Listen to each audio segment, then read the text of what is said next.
તો આ તરફ રાજકોટના જેતપુરમાં પ્રદૂષણ માફિયા બેફામ બન્યા છે, જેમાં કેરાડી અને લુણાગરા પાસે ભાદર નદી પ્રદૂષિત બની રહી છે। ભાદર નદીમાં કેમિકલયુક્ત પાણી છોડાયાનો આરોપ છે। અનેક રજૂઆત છતાં પગલાં ન લેવાયાનો પણ લોકોનો દાવો છે। કેટલાક કેમિકલ માફિયા પ્રદૂષિત પાણી છોડતા હોવાનો આરોપ છે। જીવસૃષ્ટિ, ખેતીની જમીનને નુકસાન થતું હોવાનો પણ આરોપ છે। માલધારીઓના માલ ઢોરને પણ નુકસાન થવાની ભીતિ છે। ભાદર નદીમાં પ્રદૂષિત પાણી છોડવાનું બંધ થાય તેવી લોકો માંગ કરી રહ્યા છે। ભાદર નદીનો પુલ છે જે કેરાડી અને પાંચપીપળાની વચ્ચે આવેલો છે। આજે આ નદીની અંદર એટલું બધું પ્રદૂષણ વધી ગયું છે કે જાણે આમ બરફનો જેમ ગોળાઓ આ કાશ્મીરમાં જેમ ઉડતા હોય એવી રીતે અહીંયા અત્યારે આ પ્રદૂષિત પાણીથી એટલા ફીણવાઈ રહેલા છે।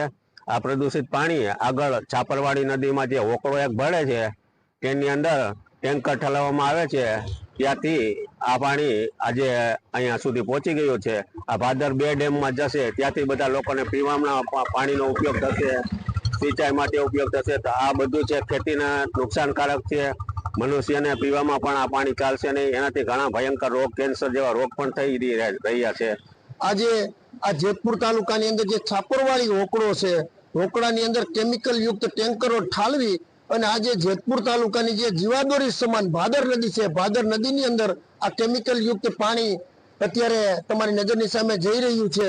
તો ક્યાંક ને ક્યાંક આ ખેડૂતોને અને આમ જનતાને આ કેમિકલ યુક્ત પાણી તળની અંદર જાશે।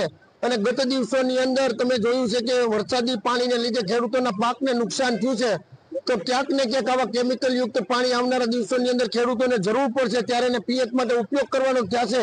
ત્યારે આ કેમિકલ યુક્ત પાણીથી ખેડૂતોને પાકને પણ નુકસાની થશે।